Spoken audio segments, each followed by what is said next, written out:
Bienvenue, mesdames et messieurs, dans Perfect Actu de ce lundi 27 mars, le tout premier numéro de la semaine. Tous les plaisirs pour moi de vous savoir nombreux en train de regarder cette émission qui va s'articuler autour des deux principaux sujets. Le premier, c'est la sortie du gouvernement Sama 2 avec le retour aux affaires de Vital Kamerhe et Jean-Pierre Bemba qui vont respectivement occuper le poste de vice-premier ministre en charge de l'économie et vice-premier ministre chargé de la défense. Qu'est-ce qu'il faut attendre de ces deux personnalités? On en parle au cours de cette émission. On ne va pas aussi oublier la nomination du vieux François Kaboulo Mona Kaboulo à la tête du ministère des Sports, mais aussi de Moussa Niamouissi Antipas, ancien candidat président en 2011, si je ne m'abuse, mais aussi ancien rebelle. On va aussi faire le point sur sa nomination. L'actualité, c'est aussi la loi Tchani, ou la proposition de loi Tchani déjà déposée au niveau de l'Assemblée nationale. Après le dépôt de cette proposition de loi,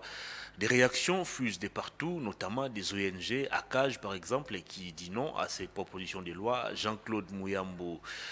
Nous avons aussi reçu des images de nos compatriotes de la province de la Chopo qui dit aussi non à cette proposition de loi qu'il qualifie de séparatiste. Est-ce que l'Assemblée nationale va-t-il se laisser prendre par la démarche de Noël Tchani? On en parle au cours de cette émission. Je reçois Jonathan Ngbele, initiateur du parti politique Pour l'amour du Congo, parti qui évolue au sein de la coalition Lamouka. Bienvenue. Merci cher Hervé de l'opportunité, une fois de plus, témoigner à notre personne en nous invitant sur ce beau plateau de Perfect Actu. Mes remerciements également à nos nombreux compatriotes qui nécessitent d'accompagner ces combats par les encouragements, par les remerciements, par les apports en termes de conseils et orientations. Merci également à la grande équipe technique qui va travailler de main de maître pour nous permettre d'échanger avec nos compatriotes congolais. Comment allez-vous? Physiquement, personnellement, je suis bien portant, mais comme vous le savez, lorsque l'intérieur est dérangé, c'est tout le corps qui subit la loi. L'intérieur de Jonathan est dérangé parce que mes compatriotes de l'Est de la République, particulièrement du Nord Kivu de la province de l'Ituri, sont violentés et tués chaque jour. Et s'il faut ajouter également c'est de la province du Maïndombe, précisément, c'est situé en Kwamout. Je me sens mal à l'aise de dire que je vais bien. Bon, peut-être que le citoyen Antoine et de l'UDPS diront qu'ils vont très bien, mais moi physiquement ça va, mais mon intérieur est dérangé. La raison qui nous amène d'ailleurs à mettre régulièrement et continuellement notre brassard noir. Voilà pourquoi nous l'avons et nous allons la remettre pour cette émission. Vous le portiez en retard aujourd'hui? Oui, j'ai tenu personnellement à le mettre en retard aujourd'hui parce que je vais lancer un message aux compatriotes congolais. À défaut de tenir continuellement une minute de silence en mémoire de nos compatriotes, si possible, mettons tous notre brassard noir pour les journées, pour les soirées. C'est plus significatif? En tout cas, à mon humble avis, parce que lorsque vous êtes en noir vêtu, tout le monde a tendance à poser la question, qu'est-ce qui fait que vous soyez en noir? Ça symbolise la tristesse. La tristesse, voilà. Et lorsqu'on va se retrouver tous en brassard noir, tout le monde va me poser la question, qu'est-ce qu'il y a? Et nous dirons tous à ces moments-là que les compatriotes de l'Est sont en train de mourir, en dépit du fait que les citoyens Tshisekedi ne sait pas comprendre cela. Nous comprenons cela et voilà pourquoi nous sommes tristes et nous exprimons notre tristesse de par le port symbolique de notre brassard. Qu'est-ce qui vous fait dire que le président de la République ne comprend pas ça? La première de questions alors qu'il y a des efforts qui sont fournis. La première de réponse à donner à cette question, c'est de poser la question à M. Tshisekedi, combien de fois il a déjà convoqué le Conseil supérieur de la défense en 4 ans? Et si vous donne le nombre de fois, vous n'allez pas en dénombrer 10. Pourtant, nous sommes sous menace, et pas n'importe laquelle, la menace d'une occupation qui va être matérialisée par le plan de la balkanisation. Donc cette situation amène ou a amené depuis Sun City nos compatriotes congolais et ceux qui ont réfléchi sur la Constitution de mettre sur pied cette institution qu'on appelle Conseil supérieur de la défense, que lui est censé présider et convoquer chaque fois que la situation sécuritaire du pays va mal. Ne serait-ce que pour l'Est de la République, il devait les convoquer chaque jour. Et s'il faut ajouter Kwamout, il devait les convoquer à chaque minute. Et s'il faut ajouter la situation sécuritaire à Kinshasa, il faut les convoquer à chaque seconde. Très bien, on va directement entrer dans les menus de cette émission avec la sortie du gouvernement Sama 2. C'est depuis d'ailleurs le vendredi dernier que le président de la République a signé l'ordonnance qui rendait publique la sortie du gouvernement avec l'entrée en fonction ou le retour aux affaires des deux figures emblématiques, des deux figures importantes de notre classe politique, notamment Vital Kamerhe et Jean-Pierre Bemba, qui vont devoir occuper respectivement la vice-primature de l'économie et la vice-primature de la défense. Jonathan Ngbele, d'une manière globale, vous faites quelle analyse ou quelle lecture à ce jour de cette sortie du gouvernement? Déjà, il faut dire que comme compatriote congolais, Je pense que je suis la seule personne, nous-mêmes, nos Congolais, nos compatriotes, nous sommes parmi les rares de personnes qui ont vite compris que la République ne méritait pas M. Lukonde comme Premier ministre. Et seul le citoyen Tshisekedi ne comprend pas que M. Lukonde ne peut pas être Premier ministre en RDC. Comment ça? M. Lukonde n'a pas été en mesure de mettre en place une politique sécuritaire pour sécuriser nos territoires et même nous physiquement. Non, mais l'insécurité n'a pas commencé avec Sama Lukonde. J'arrive. L'insécurité est devenue grandissante avec Sama Lukonde. Comme ça n'a pas commencé avec lui, mais c'est devenu grandissante avec Sama Lukonde. Sans Sama Lukonde, Bounagan était à nous. Avec Sama Lukonde, Bounagan est sous occupation. Sans Sama Lukonde, on pouvait calmement circuler à Kwamut. Sous Sama Lukonde, on ne peut plus circuler à Kwamut. Sans Sama Lukonde, on pouvait facilement aller à Aru, à Mahagi et puis rentrer. Mais sous Sama Lukonde, on ne peut pas aller calmement à Aru. Vous comprenez qu'il y a un souci. Le souci, c'est que d'abord, celui qui est Premier ministre ne devait pas l'être. Mais si on évolue encore, de tous ces warriors que aujourd'hui l'on qualifie de moins warriors, s'il faut le dire comme ça, est-ce que ceux qui sont revenus devaient revenir? C'est des terminateurs désormais. Non, mais il est appris sur les réseaux sociaux. Ils n'ont pas été en mesure d'être guerriers et vous pensez qu'ils vont être terminateurs? C'est fait ça la question. Si déjà Sama Lukonde lui-même ne mérite pas de revenir, et vous pensez vous que... Vous reprochez quoi à Sama Lukonde? Son incapacité à mettre en place une politique à même de nous rendre en sécurité et en sûreté dans notre territoire, son incapacité à mettre en place une politique en matière économique pour nous permettre de manger à coût moins cher, son incapacité à mettre en place des politiques publiques en même de créer de l'emploi. Vous comprenez qu'il y en a plusieurs. Aujourd'hui, la grogne, elle est partout. Mais M. Lukonde est là comme Premier ministre, avec un budget de 16 milliards, avec une réserve qui dépasse 6 milliards de dollars. Vous comprenez qu'il y a un souci, c'est le souci de la bonne gouvernance qu'il ne sait imprimer. Mais lorsqu'on vient analyser ses ministres, ou encore les rares de ceux qui constituent son équipe, vous allez me dire que ceux qui sont reconduits là valent vraiment et qui devaient être reconduits. Je vous prends le cas des affaires foncières, par exemple, avec notre aîné Molindo Sakombi. Qu'est-ce que nous n'entendons pas du haut de la toile, matin, midi et soir, sur tout ce qu'il y a comme dérapage dans ces secteurs-là? Ne serait-ce que les affaires foncières. D'une part, on se permet de raccourcir l'eau et mettre des certificats et des numéros cadastrales là-dessus, et les ministres ne savent dire mot. Et s'il faut venir aux affaires foncières, M. Mwabilou, qui lui encore... À l'habitat. À l'habitat plutôt. Urbanisme et habitat, il faut préciser. Lui encore ne sait pas nous mettre en place une politique publique pour nous sécuriser. La ville inonde chaque jour. Quel est le plan urbanistique congolais? Il faut rappeler que les deux ont intégré le gouvernement bien avant la nomination de Sama Lukonde comme Premier ministre. C'est ce que je vous dis. Ils totaliseront 5 ans. Ils vont faire 5 ans comme ministre pour ne pas produire de résultats. Et s'il faut ramener encore M. Lutundu là, qui ne sait même pas nous donner des passeports, mais il est encore là comme vice-premier ministre. Depuis 3 jours, on ne sait plus faire des captures au niveau des affaires étrangères. Vous comprenez qu'il y a un souci? Il n'y a pas de courant. Vous comprenez? Ça, non seulement les machines ne sont pas là. Ce n'est pas l'affaire de Lutundu là. Non, mais il faut voir ça avec le DG de la SNEL. Non, il est patron de ces secteurs-là. Si la SNEL ne sait pas nous produire du courant comme ministre, il devait recourir soit aux énergies renouvelables. On parlera de panneaux. Parce que les passeports sont des questions d'urgence. Si pas des panneaux, des générateurs pour lesquels il faut mettre continuellement du carburant. Mais si les patrons du secteur ne savent même pas savoir que chez lui, il n'y a pas de courant et qu'il ne sait pas mettre des générateurs. Oui, il le sait. Mais pourquoi pendant 3 jours, on n'a pas pu faire ces captures? Mais il revient à la SNEL de régler la question. Mais si la SNEL est défaillante, les gens ne prendront pas des passeports. Cher Hervé, vous savez, j'aime bien quand on analyse ce genre de questions, que l'on puisse les faire avec froideur. Vous savez que j'ai le week-end passé assister une famille qui, par manque de passeport, s'est vu perdre un enfant, qui devait voyager pour des soins appropriés vers l'Inde. Mais l'enfant n'ayant pas de passeport, depuis qu'ils ont introduit, depuis qu'ils ont commencé les démarches, jusqu'à ce que l'enfant succombe à Kinshasa. Ça, c'est une légèreté qui peut être criminelle. Parce que les passeports sous des cieux, ce sont des documents qu'on obtient par minute. Mais si on ne sait pas l'obtenir ici, après 2 semaines, jusqu'à voir quelqu'un mourir, est-ce que ces ministres-là vaut vraiment à rester sur cette chaise-là? J'ai dit non. Venons-en aux nouvelles nominées. Vous savez, j'ai failli rire. Hein. Justel Kamere et Jean-Pierre Bemba a 2 figures emblématiques. Non, il ne faut pas dire emblématiques. Pourquoi ils sont emblématiques? Ok, 2 figures phares. Voilà. Ok. Ils sont même à 3 ou même à 4. Des personnes qui sont attendues au tribunal de l'histoire.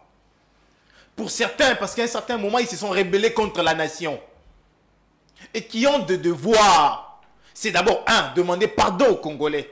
Parce qu'il y a de ces familles qui se retrouvent victimes aujourd'hui Parce qu'eux ont décidé de prendre les armes contre le pouvoir établi à un certain moment. De deux, il y a certains qui ont été victimes de scandales, ou même à la hauteur de scandales, dans la gestion des deniers publics de l'État. Ils ont été blanchis par la justice. Nous savons tous comment dire et quoi dire sur ces blanchissements-là. Parce que déjà à un certain moment, moi je peux poser la question, nos 57 millions n'ont jamais été détournés. Vous aurez difficile à me répondre là-dessus. Parce que les travaux sur le terrain peinent à être visibles. Mais ces gens-là, à un certain moment de leur histoire, ils ont été responsables quelque part. L'un a géré la vice-présidence d'une nation. En charge de l'économie et finances. Voilà. Mais il nous a laissé avec combien comme dette extérieure? Plus de 16 millions de dollars. La grogne n'a pas cessé pendant qu'ils étaient là.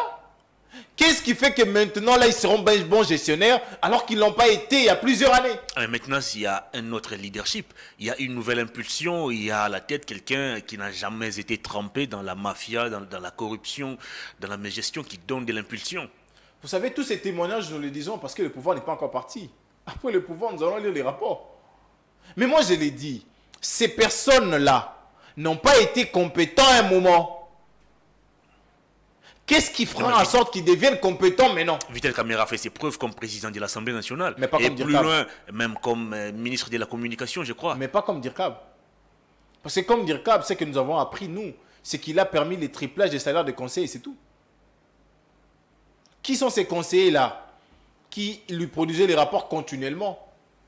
Combien de fois M. Kamerhe, comme directeur de cabinet, a convoqué la réunion du cabinet? Combien de fois? Vous n'en dénoterez pas 4. Ah, mais c'est une question qui se passe en interne. Mais nous avons des gens qui peuvent nous fournir des informations de l'interne. Mais moi, je vous dis que comme Dirkab, il n'a pas été en mesure de convoquer 4 réunions du conseil du cabinet. 4, il n'y en a pas. Et vous allez me dire qu'il sera à même de le faire maintenant? Mais attendez, actuellement, il est connu de plus qu'il y a deux principaux problèmes qui rongent la RDC. C'est l'économie et la sécurité. Vital Kamerhe, c'est quelqu'un qui maîtrise des questions économiques. C'est un homme très intelligent, c'est connu de tous. Jean-Pierre Bemba, pour certains, maîtrise la stratégie militaire. Quoi de plus normal que Félix Tshisekedi puisse recourir à ces deux intelligences pour apporter des solutions à ces deux problèmes qui rongent le pays? Vous affirmez que M. Kamerhe maîtrise les questions économiques parce qu'il est économiste. Parce que dans la gestion comme économiste, nous ne l'avons jamais vu à l'épreuve. Parlez-moi de Nimouya, je suis d'accord. Parlez-moi des Matata, je suis d'accord. Mais ne parlez pas de M. Kamerhe dans les gestions ou dans la gestion des affaires économiques. Mais il a été conseiller plusieurs fois dans des cabinets ministériels. Là encore une fois de plus, ce ne sont que de témoignages comme conseiller. Mais c'est lui pour qui il a travaillé comme conseiller peut témoigner tel que vous l'affirmez ici. Vous prenez M. Bemba, il maîtrise les questions militaires parce qu'il a été rebelle. Parce que je vous apprends qu'il n'a jamais suivi une formation militaire. Il comprend le langage des rebelles selon certains. Non, pour mieux comprendre le langage des rebelles ou le langage de la guerre, il faut apprendre ou encore il faut être de ces domaines-là. Mais moi je vous dis, M. Bemba c'est le fils d'un homme nanti qui à un certain moment soutenu par certains pays africains, s'est vu devenir rebelle. C'est un enfant gâté, selon vous? Je vous dis, non, il est fils d'un homme nanti. Père son nom, Papa Bemba Zaolona. Donc, ce qui est de l'armée, ce qui est de formation militaire, il ne connaît pas. Il ne connaît pas. Ça, je l'ai dit à la télé. Non, il a dirigé une rébellion. Une rébellion qui n'avait rien à faire de l'ordre militaire. Qui est la discipline? Parce que dans l'armée, c'est d'abord la discipline. Mais dans une rébellion, c'est exécute d'abord. Va, je t'envoie. Arrête, tue. C'est ça la rébellion. La rébellion n'a rien à faire de la discipline. Je vais poser la question de savoir combien de ces officiers qui ont fait preuve des actes de dérapage que lui a sanctionnés. Vous allez avoir difficile à témoigner là-dessus. Moi, je vous envoie lire son ouvrage qu'il a écrit sur son passage au sein de la rébellion. Le livre s'intitule, si je ne m'abuse, Le choix de la liberté. Il a pratiquement tout raconté dedans. La liberté, oui. Faire le choix de la liberté, je suis d'accord. Mais avouer, confesser ses crimes en est une autre. Parce que grâce à ces effets-là, grâce à son action, certains compatriotes s'est vu être dépourvus de père et de mère. Des fois même de toute une famille. Et aujourd'hui, vous les mettez gérer les questions de défense. Vous savez, ces ministères-là, c'est l'unique ministère où on est obligé d'avoir un Dirkab militaire. et un haut officier de l'armée, soit colonel ou général. Maintenant, c'est lui qui n'a jamais suivi la formation militaire et qui sera obligé de temps en temps de communiquer avec les militaires qui ont suivi les formations militaires. Et il sera obligé de présider les réunions avec les commandements militaires. Quelle va être sa posture devant ces militaires? Ou quelle va être sa posture devant ces hauts gradés qui aura pour charge son cabinet? Ce sera ça la grande problématique. Voilà pourquoi sous d'autres on parle des professions d'initiation. Je serais heureux en lieu place de Papa Kabanda, que l'on envoie à la recherche scientifique désormais, que l'on mette un officier ou un ancien officier. Il y en a plusieurs. Le général Etumba par exemple. Par exemple, il y en a plusieurs. Pourquoi? Parce que ceux-là maîtriseront mieux ces questions. Non seulement parce qu'ils auront suivi des formations nécessaires et adéquates pour ces secteurs, mais ils auront facile à communiquer avec les corps militaires qui essentiellement fonctionnent dans ces ministères-là. Attendez un peu, selon ce que j'ai pu lire, le ministre de la Défense n'est pas quelqu'un qui va commander les troupes qui sont sur terrain. Totalement il gère l'administration. Voilà. Vous reprochez exactement quoi à Jean-Pierre Bemba? Le ministère de la Défense est chargé de mettre en place la politique gouvernementale en matière de défense. Là, on vise principalement la sécurité de nos frontières, l'organisation et la coordination de nos forces armées et même de nos anciens combattants. Maintenant, moi, je pose la question. Pour un non-militaire, parce qu'il faut le dire, même c'est un rebelle, ce n'est pas un militaire. Pour un non-militaire, est-ce qu'il aura facile à assurer la coordination de nos militaires d'abord? Ce n'est pas la première fois qu'un civil soit porté à la tête de ces ministères. Mais quels ont été les résultats pendant tout ce temps-là? Nous n'avons fait que pleurer. Nous n'avons fait que regretter. Est-ce que devons-nous continuer à pleurer et regretter? Devons-nous continuer à faire ces essais-là parce que certaines personnes doivent se retrouver? Et moi, je l'ai dit à tous ceux qui vont écrire chaque jour, même ceux qui ont le courage de faire les messages de remerciement à M. Bemba, détrompez-vous. Ce n'est pas monsieur qui résoudra les problèmes de la sécurité de l'Est de la République, ce n'est pas lui. Pourquoi c'est pas l'homme de la situation. Pourquoi êtes-vous pessimiste ou dubitatif sur l'action que va mener Jean-Pierre Bemba à la tête de cette vice-primature désormais? Parce que j'ai observé le monsieur. Apparemment, c'est un monsieur qui n'a rien à faire de besoin de la population. Comment ça? Si et seulement si la population était l'intérêt central ou maîtresse de M. Bemba ou de son combat, M. Bemba n'aurait pas accepté d'être vice-premier ministre. Pourquoi? Parce que... Pourtant, on a vu en France et ailleurs des anciens présidents, des anciens premiers ministres accepter des grades qui étaient moins bas par rapport au poste qu'ils occupaient par le passé. Moi, je ne vais pas sur ces contextes-là qu'il a été vice-président. Moi, je ne vais pas sur ces contextes-là. Alors pourquoi Bemba refuserait la vice-primature de la Défense? Je vais sur l'aspect selon lequel, dans la gouvernance actuelle, la quasi-totalité de la responsabilité de ce que nous subissons aujourd'hui est portée par une personne qui s'appelle M. Antoine. Et cette personne-là, c'est la personne que M. Bemba décide d'accompagner. C'est un peu comme si on perdait ses repères. On pense combattre un fléau en assistant et en accompagnant l'auteur de ces fléaux. Est-ce qu'en réalité, on maîtrise ce que l'on veut? Moi, je dis non. Voilà pourquoi je pense que M. Bemba, si j'étais à sa place, je n'aurais pas accepté. Pas parce que je n'ai pas besoin d'être nommé, mais parce que les besoins ou les sentiments de la population n'est pas rencontré dans cette gouvernance. Je vous ai dit, c'est quoi la politique sécuritaire du gouvernement Lukonde dont M. Bemba sera obligé de mettre en application? C'est lequel? Est-ce qu'on table sous l'autodéfense? Est-ce qu'on tape sur des répliques? Mais attendez, Jean-Pierre Bemba, ce n'est pas un gamin. En acceptant l'offre de devenir vice-premier ministre de la Défense, c'est-à-dire qu'en amont, il a eu le temps de s'informer suffisamment sur les devoirs ou les tâches qu'il attend comme vice-premier ministre de la Défense. Avez-vous déjà lu ne serait-ce une tribune de M. Bemba sur la question sécuritaire? Parce que vous l'avez vanté ici, qu'il maîtrise. Non, selon certains. Voilà. Ça ne vient pas de moi. Il n'a pas été en mesure de nous produire ne serait-ce une tribune. Pour dire, voilà, je pense qu'il faut commencer par. Sous le pied de quels critères on l'a promis à ces postes? Je n'aimerais pas dire que Chancellor au Pambo Congo. Mais moi, je pense que ce n'est pas l'homme de la situation. Un peu comme Antipas Mboussa Nyamwisi, par exemple. C'est aussi pas l'homme de la situation. Ministre de l'intégration régionale. Et même M. Kaméré. Tous ne sont pas les hommes de la situation. Parce que l'ossature actuelle de la RDC... Face à l'économie qui patauge, face à la dépréciation de la monnaie, face à la flambée des prix sur les marchés, vous pensez que Vital Kamerhe n'est pas l'homme de la situation? Cher Hervé, nous sommes à la télé. Nous allons nous donner rendez-vous au mois de juillet. Après 3 mois, nous allons observer ce monsieur. ou encore ces personnes nominées et les revoir à l'œuvre. Nous allons revenir au mois de juillet ici, et bien avant même, pour analyser leurs actions. Ce sont des personnes que nous observons de près. M. Kamere voulait revenir aux affaires. La preuve, c'est qu'il y a même un compatriote congolais qui l'a dénoncé. Il roulait avec les plaques de la présidence alors qu'il n'est pas fonctionnaire là-bas.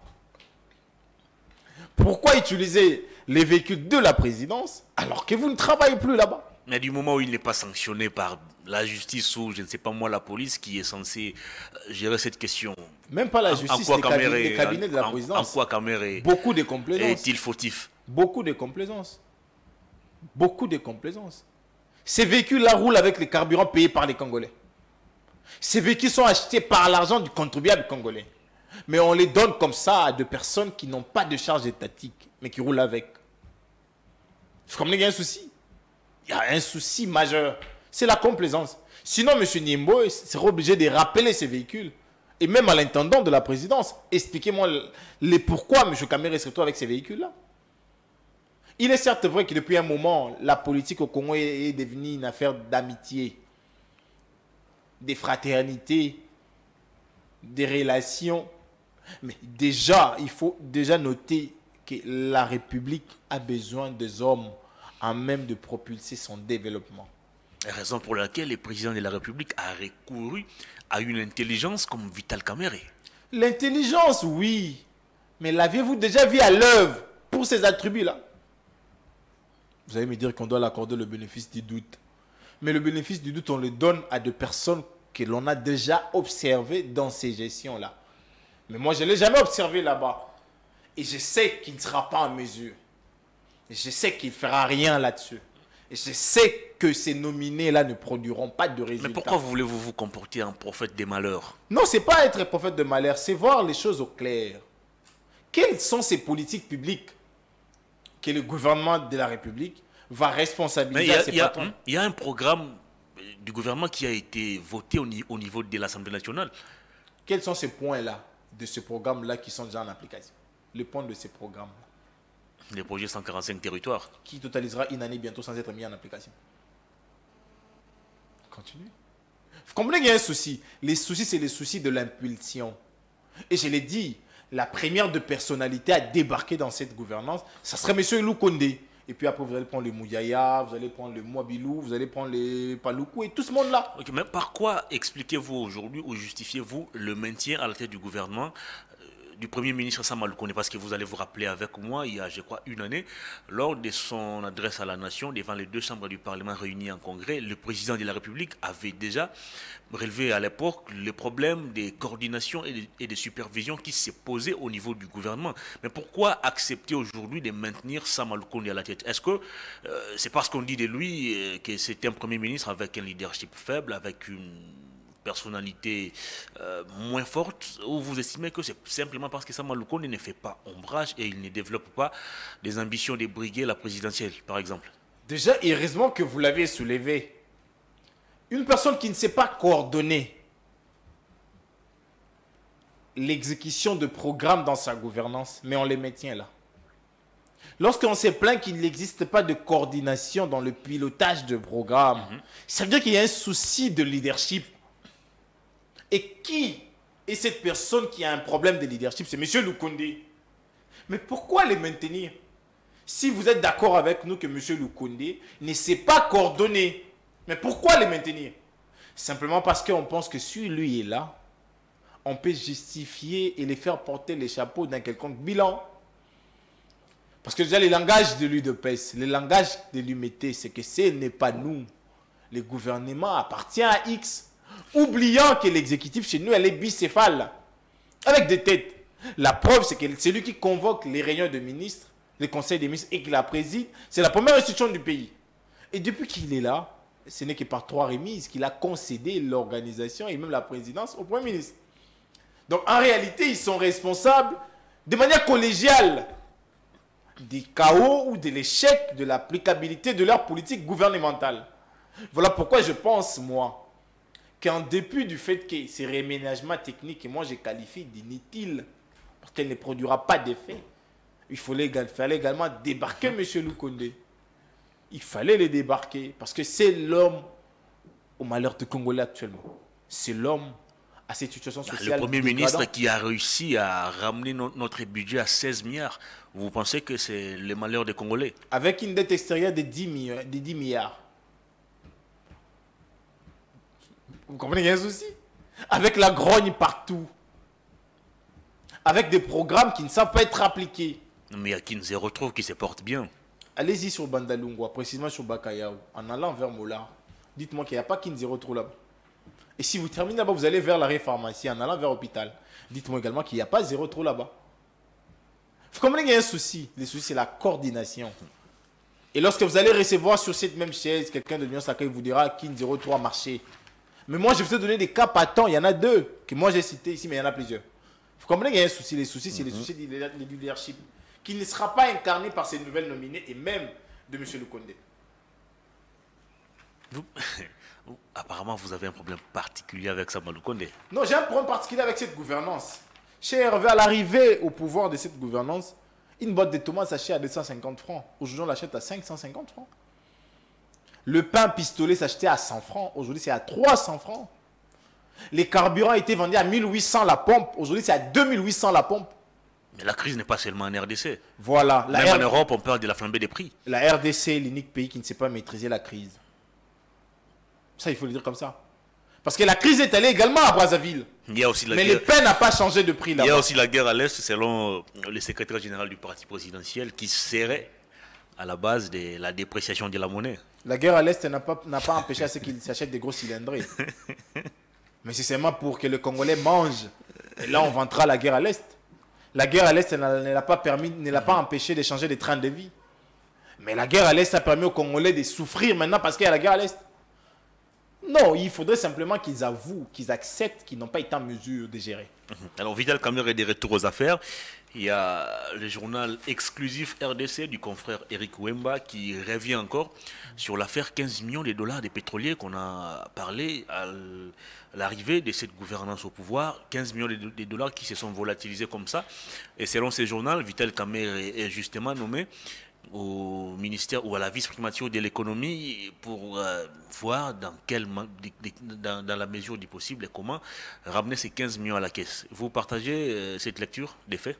Déjà, il faut dire que M. Kamerhe, et j'aimerais bien le dire en étant beaucoup plus calme, n'est pas l'homme de la situation. Vous l'avez dit déjà. Voilà. Je vais avancer. La situation de 15 millions de pétroliers qui seraient défalqués 2 fois l'an. Il y a même des marches qui ont été organisées pour ça. Voilà. Et des plaintes même déposées pour lesquelles la justice n'a daigné donner une suite. Parce qu'il faut dire que dans cette histoire, il y a même un ministre qui a été mis en cause en son temps. Les partis du gouvernement sans dire un mot là-dessus. Et nous pensons que, considérant le fait que cet argent, c'est l'argent des compatriotes congolais, il faudrait que nous ayons des réponses.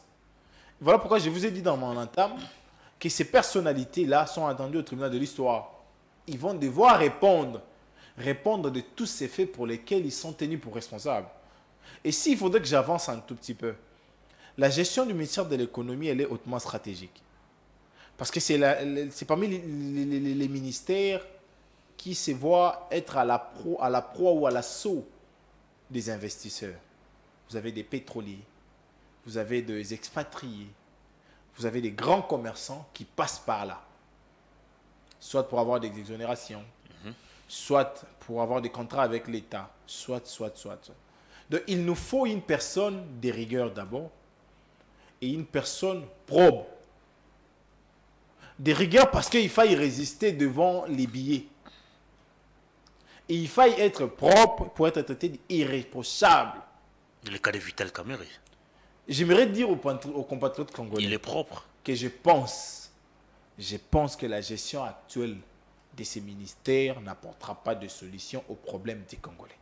La nomination de Vital Kamerhe et Jean-Pierre Bemba au niveau de leurs états-majors des partis politiques respectifs, on parle plus de l'intérêt de la nation qui a été mise en avant par ces deux leaders. Mais il y a aussi d'autres analystes qui estiment que la nomination de ces deux relève du fait que Félix Tshisekedi veut étouffer les ambitions présidentielles que les deux développent. Est-ce que vous partagez cet avis? Déjà, il faut dire à ces états-majors-là, Si et seulement si c'était l'intérêt de la nation qui primait, où, quand et comment M. Bemba a fait des dons pour la Covid, et même M. Cameroun, M. Moussa, ce sont tous des personnes qui ont des moyens. Mais ils n'ont pas été en mesure, pour les besoins de la cause, d'envoyer ne serait-ce que 10 paquets de cash-nez aux compatriotes congolais. Des cash-nez. Pendant que nous étions frappés par la Covid et ils étaient au pays. Quand Covid battait son plein, Voilà. Kamer était déjà accablé par l'affaire 100 jours. Je vous rappelle qu'il a été arrêté au mois de juin 2020, alors qu'on venait de déclarer Covid ici, je crois au mois de mars ou avril 2020. Ok. Bemba, je ne sais plus où il était en 2020. Voilà. Pendant que certains sont en prison, d'autres font les dons. Même en étant en prison. Je n'aimerais pas citer le nom ici des compatriotes congolais qui ont aidé les gens en étant en prison. Être en prison ne vous interdit pas de faire un chèque. Être en prison ne vous interdit pas de faire des actes de bienfaisance. Si c'était l'intérêt de la nation, ils auraient commencé par aider la nation dans leur propre parti politique. Ils n'ont pas des gens qui souffrent, qui pouvaient aider. Si seulement il faut partir de leur parti politique. Il n'y a pas de gens qui mériteraient vraiment d'être aidés par eux. Bien avant leur nomination, ils avaient délégué déjà les membres de leur parti politique pour briguer certaines fonctions au sein du gouvernement national, mais aussi au sein de quelques portefeuilles de l'État. Non, il faudrait me dire que seuls ceux qui ont été envoyés sont méritants. Et je vous dirais non. C'est parce qu'ils sont les plus fidèles des fidèles qu'on les a placés là-bas. Parce que s'il faut parler de méritocratie, je pense qu'il y a beaucoup plus meilleurs dans leur formation politique que ceux qui ont été envoyés. Je le pense. Parce que la résultante de tout ce qu'ils ont produit comme effort pendant qu'ils sont là, n'a pas été à même de raconter l'assentiment de toute une population. Et je vais vous prendre comme ça, cas par cas et secteur par secteur. M. Mbungani, par exemple, qu'est-ce qu'il a su faire du ministère de la Santé? Il n'est plus ministre de la Santé. Qu'est-ce qu'il a su faire? Qu'est-ce qui marquera, ou qu'est-ce qui a marqué en son temps son passage là-bas? La maternité gratuite. Et on peut la trouver où? Ça a été lancé. Citez-moi 3 formations hospitalières où ça serait. Ça a été lancé. Je sais que chez mon ami et frère Kindomba à Kassavou, oui, il a son centre de santé qui opère. Et cette maternité gratuite. Mais citez-moi les maternités de l'État où c'est gratuit. Non, on va cas par cas. Cas par cas. Lorsqu'on va au secteur de l'environnement, on vous dit qu'on doit exploiter même dans nos réserves. Madame la ministre oublie que les réserves font partie de notre réserve. Vous voulez que j'évolue? Allez-y. Je préfère m'arrêter là. Vous allez comprendre que même ceux qui sont là, nous les concédons.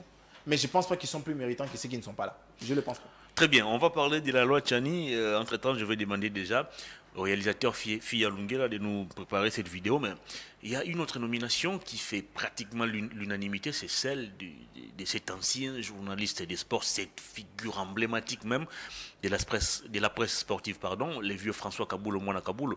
Vous pensez que c'est l'homme de la solution au ministère des Sports ou vous estimez qu'on doit encore l'attendre et le voir à l'œuvre? Là encore, nous avons raté notre atterrissage. Comment ça? Voilà. Monsieur Kaboulou, je n'ai rien contre lui, mais je pense qu'il n'est pas l'homme de la situation. Je vais me justifier. Vous savez, ce n'est pas parce que l'on critique que l'on est compétent. Non. On peut aussi critiquer parce qu'on a des Voilà, idées innovatrices. C'est le j'arrive. cas peut-être du vieux J'arrive. Kaboulou. Lorsque l'on critique, il faudrait être à même de proposer d'autres alternatives. Mais nous avons tous suivi sa hache de guerre avec le ministère du Sport en son temps. Quelles sont les propositions concrètes formulées par M. Kaboulou pour ce secteur-là? 2 propositions concrètes. Je ne parle pas de critiques, je parle de propositions. Parce qu'il prétend connaître les secteurs, il prétend maîtriser. Non, Et c'est lui il qui connaît le secteur. Il n'a pas la prétention de les connaître, mais il connaît le secteur parce que c'est là qu'il a toujours évolué. Pour avoir été seulement journaliste sportif? Vous pensez que c'est insuffisant pour Non, maîtriser? pour avoir été seulement journaliste Non, attendez, sportif, M. Kaboulou serait compétent pour ce secteur-là. Vous pensez que c'est insuffisant pour briguer ses postes? Est-ce que vous savez qu'aujourd'hui, pour avoir été seulement footballeur, et qu'aujourd'hui, il gère la fédération camerounaise de football, mais qu'il n'arrive pas? Vous comprenez ça un peu? La presse camerounaise pense que M. Eto'o ne gère pas bien ce secteur-là, mais il a été journaliste et footballeur. Donc, ce n'est pas parce que vous êtes du domaine que vous devez maîtriser, non. Non, mais il connaît les difficultés qui rongent ces secteurs. Voilà. Est-ce qu'il sait comment apporter des solutions? Ah, mais oui. En faisant quoi, par exemple? Tendez-lui le micro des sports, des Perfect Actu. Monsieur le ministre, quelles sont vos premières décisions en ces secteurs-là? Il va vous dire, je vais ramener les sports, les championnats. Et moi, je vous dis, les experts sportifs peuvent nous le témoigner. On ne peut plus à ces stades remettre les championnats. Parce qu'une nouvelle saison sportive va bientôt commencer. Qu'est-ce qui bloquerait cela? Non, l'État n'a pas été en mesure de mettre le moyen pour financer les dépassements des clubs. Mais j'ai appris que pour le ministère des Sports, tout est géré en mode RR, donc mode urgence. Donc moi, j'aimerais bien, et j'attends le voir à l'œuvre là-dessus, ses premières réactions, ses premières actions. J'attends voir. Très bien, on va parler de la proposition des lois Tchani, mais bien avant de l'aborder, on va retourner du côté de la régie pour prendre cette... ok, on me fait signe que la vidéo n'est pas encore prête. On va commenter rapidement la loi Tchani.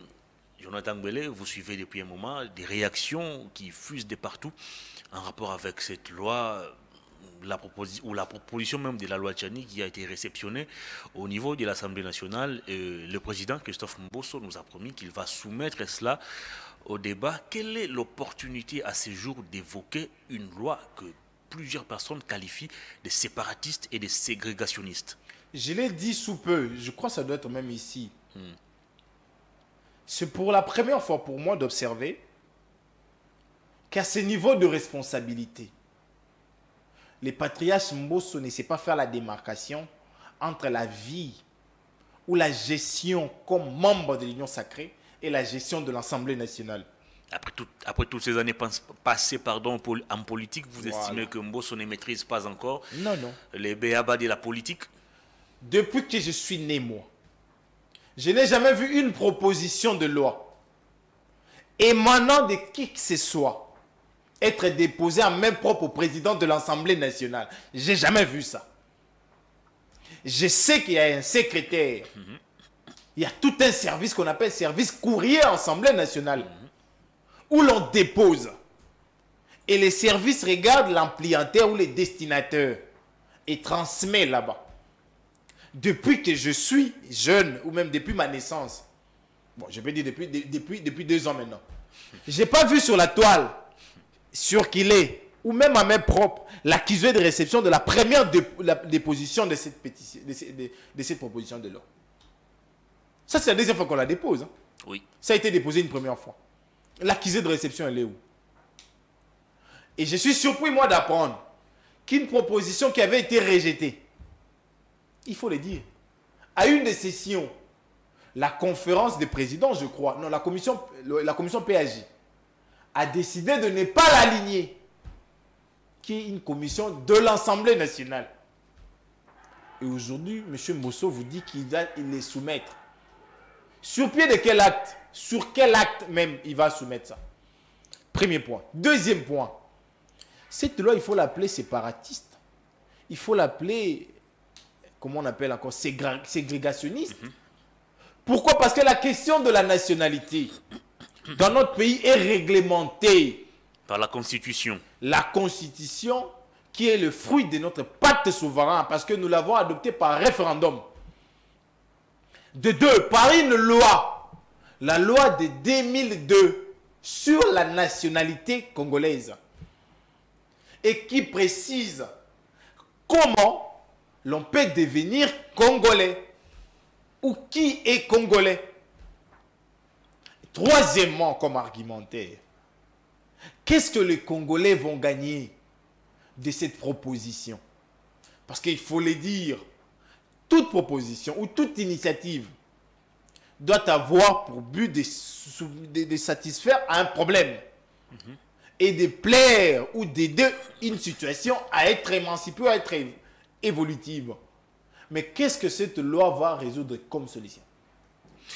Très bien. Alors, il y a non seulement les politiciens qui donnent de la voix par rapport à cette proposition de loi, mais actuellement, il y a aussi les Congolais lambda qui s'expriment par rapport à cette proposition de loi Tchani. Et je vais vous inviter à suivre avec moi cette vidéo de nos compatriotes de la Chopo à Kisangani et on va s'y retrouver tout juste après. Suivez. Viva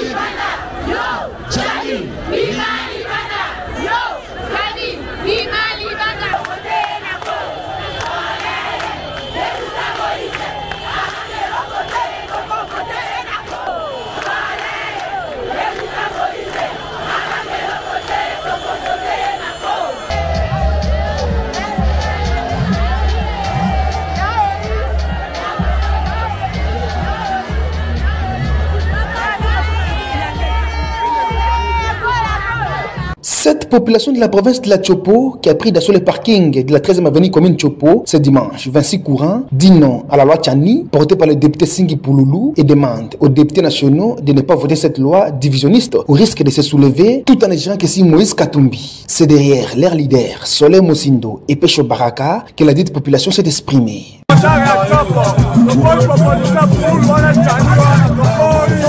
Bandikape nyonso ya Tchopo balobi pona loi ya Tchani balingi yango te. Pouloulou pardon na makambo na yo. Makambo wana tolingi yango te. Koma na makambo na loi Tchani. Tango azalaki gouverneur, bozalaki wapi pona ba loi na bino? Azalaki député, bozalaki wapi pona loi na bino wana? En tout cas tolingi yango te, tolingi yango te. Ba biso ba mama ya Tchopo. Toyebi bino ba député na biso ya province ya Tchopo. Na ba député na biso ya Grande Orientale. Biso ba mama ya Tchopo toza déterminé. Toza na kanda makasi makamba loi Tchani. Vraiment likamba loi Tchani eleka te ba voter yango te. Toboy tina su. Biso toza oleka mate. Na biso ya boy. Toza na kosa ya changement. Toza na kosa papa na biso ya bonga. Tolingi mokulu te. Batika biso makambo nyonso elekaka na kimia. Député Pouloulou soki oza na population te biso tozonyokwama. Toza na kosa élection salema. Soki kolondela biso te tokolongola te bilamba. Message est que Olingi Mouton a son esprit, il y a développement. Olingi va destructeur. Olingi Mouton a apporter un plus. La Congo, nous ne voulons pas la discrimination. Tout enfant qui est né d'un parent congolais et d'un étranger, c'est un Congolais. On ne doit pas aller, nous sommes en train de patauger. On laisse que celui qui a la bonne volonté, que celui qui veut le développement, puisse diriger ce pays. Tchopo, alobi koma na loi na yo ya kopanza mboka wana. A M23 bazokundisa biso kuna na Goma. Uye tosanga na liboke moko, tobenga na bango, bino boza kopanza mboka. Eza mote. Alobi ba députés nationaux. Population esengi nde bolanda volonté ya makambo bango bazolobela bino. Oyoki bino moko baboyi proposition ya loi wana botia yango. Cette fois-ci, mutatomboka. Kisangani haina. Sina boka lubunga. Kule kwangu mutu apimake. Kule mkono. Cette fois-ci, na ndiye mudeside. Pas 12 mois. Anatafuta kupiétiner mambo ya discrimination. Mupenda zile mumanifeste. Si Monsieur Tchani est américain, la loi maléfique et typique ne passera pas.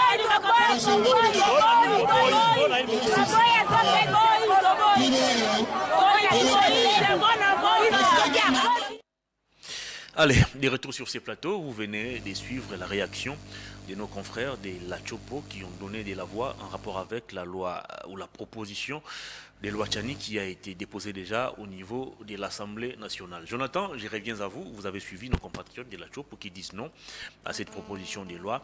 Quelle est pas l'opportunité, mais à ce jour, est-ce que voyez-vous encore notre Assemblée nationale, voyez-vous les députés nationaux s'inscrire derrière cette proposition de loi? Déjà, il faut dire que je témoigne toute ma considération, mon estime à l'endroit de nos compatriotes de la province de la Tchopo.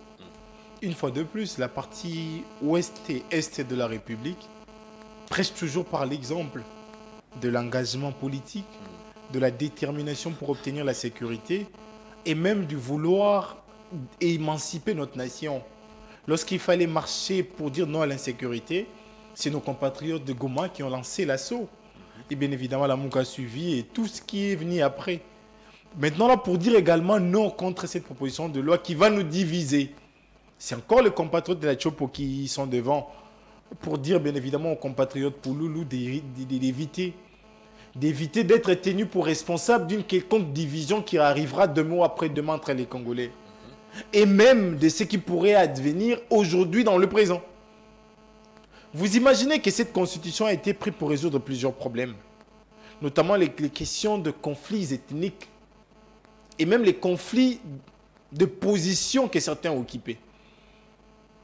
Et si aujourd'hui on doit accepter cette loi, qui va bien évidemment nous diviser, les efforts de certains ne vont-ils pas être reconnus? Et ceux qui voudront faire les efforts aujourd'hui ne seront plus en mesure de le faire parce qu'ils ne seront jamais reconnus.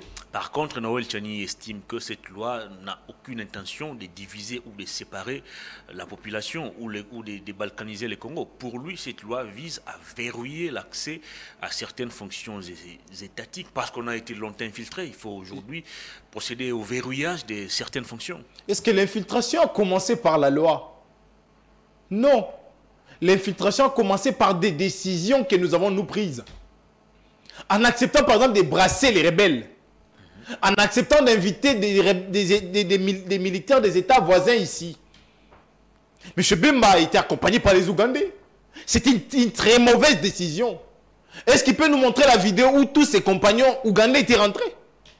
M. Bemba peut nous montrer cette vidéo-là? Les compagnons de l'AFDEL qui sont encore en vie aujourd'hui, ils peuvent nous brandir une vidéo où les Rwandais qui ont accompagné l'AFDEL ici sont rentrés. Nous avons pris des décisions qui aujourd'hui nous coûtent. Nous avons posé des actes qui nous coûtent aujourd'hui. Mais là, nous parlons d'une loi qui, aussitôt adoptée, va être applicable pour le présent et pour l'avenir. Nous avons des compatriotes aujourd'hui qui se retrouvent liés par les liens des mariages avec d'autres compatriotes congolais et de l'extérieur du pays plutôt. Et ces enfants-là, qui pour la plupart, aujourd'hui se battent pour les Congos, ils ne vont jamais être bénéficiaires d'une légitimité offerte par les urnes pour certaines fonctions. Il faut aussi signaler qu'à ce jour à Kinshasa, il se passe une sorte de guerre entre Daniel Safou et l'inspecteur en chef de l'inspection générale des finances, M. Jules Alinguete. Selon la révélation de l'honorable Daniel Safou, Jules Alinguete serait né d'un père sénégalais et son nom c'est Jules Alinguete plutôt Keïta et non Kei. Alors, est-ce qu'à ce jour, on doit continuer encore à parler de cette proposition de loi qui, à travers une petite pique de l'honorable Safou, semble allumer le feu déjà? Beaucoup n'ont pas compris l'honorable Safou. Parce que j'ai lu la vidéo. L'honorable Safou est clair. Et dit ce n'est pas pourtant que l'on ne doit pas croire au mérite de ce monsieur-là. Bien que moi je ne crois pas à ses mérites. Je pense que M. Alingué était plutôt dans les imputations et dans des faits qui ne sont pas fondés. Toutes les fois où il est invité à prouver ses allégations, il en est incapable. La preuve, c'est qu'aujourd'hui, vous ne citerez pas deux noms de personnes qui font la prison grâce à M. Alinguet ou grâce à ses investigations. Je dis non.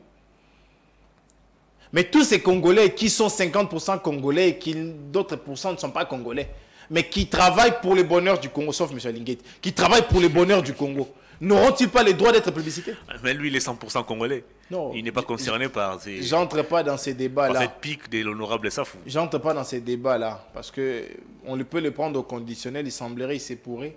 Mais c'est une vérité qui est là. Il y a même sa mère qui s'est exprimée sur cette affaire. Vous avez vu la vidéo, je pense. Mais moi, je pense, en lieu et place de faire parler la pauvre dame qui doit se reposer parce qu'elle est pendant son aire de repos, il faut le dire comme ça, il faudrait plutôt que M. Alinguet nous éclaire et qu'il nous dise la vérité. La raison pour laquelle il a laissé que sa mère puisse s'exprimer. On n'a pas cité maman. Et éclaircir l'opinion. On n'a pas cité maman. Maman est Mumbunda, non? Maman est Mumbunda, on n'a pas cité maman. Non, mais lui, il n'est pas Mumbunda. Lui, il est Moussakata. C'est ce que j'ai dit. D'après l'honorable, maman est Mumbunda. Donc, s'il faudrait que quelqu'un parte, c'est la famille du père, s'il n'est pas là. C'est ça les débats. Son père est décédé depuis 2010. Mais que la famille de papa puisse se prononcer. C'est tout. Nous ne demandons pas plus.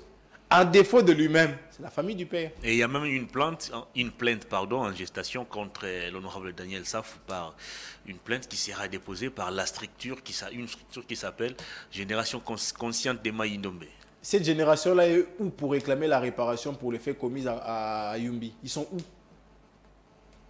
Cette génération-là, ils sont où pour réclamer justice là-bas?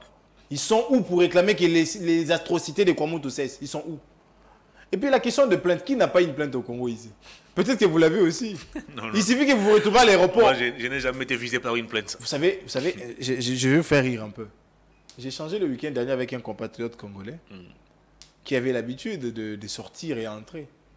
Mais il arrive à l'aéroport, lui dit, monsieur, vous ne pouvez pas voyager. Pourquoi? Parce que quelque part, on veut vous auditionner. Il dit, mais j'ai jamais reçu d'invitation. Écoutez la réponse. Vous tous qui passez à la télé là, vous avez des plaintes. Oh. Je vous dis. Ce n'est pas possible. Je vous dis. Je lui dis, mais c'est vrai, ça. Il dit oui. Jusqu'au moment où tu n'es pas encore à l'aéroport, ah bon? ne dis jamais que tu n'as pas de plaintes. Si tu es à l'aéroport et que tu voyages... Faut pas intimider les gens. Non, mais c'est pour dire clairement que nous sommes conscients que nous avons de plaintes. C'est pas la première fois. Qui ne s'est pas plaint contre Noab Saf?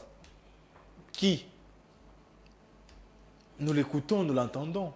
Mais ce n'est pourtant pas ces menaces de plaintes-là qui vont nous obliger à nous taire. Non.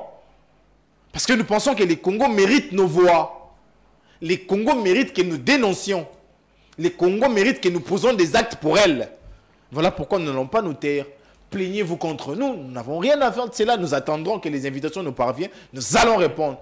Aujourd'hui, le compatriote qui totalise 59 jours. Géré, séquestré, muselé par le pouvoir de M. Antoine. Mais ce n'est pas pourtant que M. Jonathan s'est tué. Je continue à parler. Ce n'est pas pourtant tous les restes se sont tués. Ils continuent à parler. Parce que nous pensons que les Congos méritent notre contribution par nos réflexions, par nos idées. Très bien. On a terminé cette émission, Jonathan. Déjà? Oui, on a d'ailleurs débordé. En une minute, la caméra est devant vous. Votre dernier message au public et on va se séparer. Chers compatriotes congolais, en homme et conscience, et de manière totalement libre, je vous demande de rejeter en bloc la proposition de la loi Tchani et même de ses porteurs. Tout celui qui se présentera avec cette loi-là, posez-lui la question. Ces pactes républicains scellés au travers de la Constitution, qui êtes-vous pour la briser? J'ai dit merci. Jonathan Ngwele, merci de votre disponibilité. Merci à vous également. Cette émission est terminée. Grand merci à vous pour la sympathique et réelle attention que vous ne cessez d'ailleurs d'accorder à cette émission. Grand merci aussi à toute l'équipe technique qui nous a aidés à entrer dans vos maisons respectives. L'émission est terminée. On se retrouve demain mardi pour un nouveau numéro de Perfect Actu. Sauf imprévu, Maître Bazin devra être avec nous pour décortiquer l'actualité en République démocratique du Congo. Au revoir, bonne évasion sur nos antennes.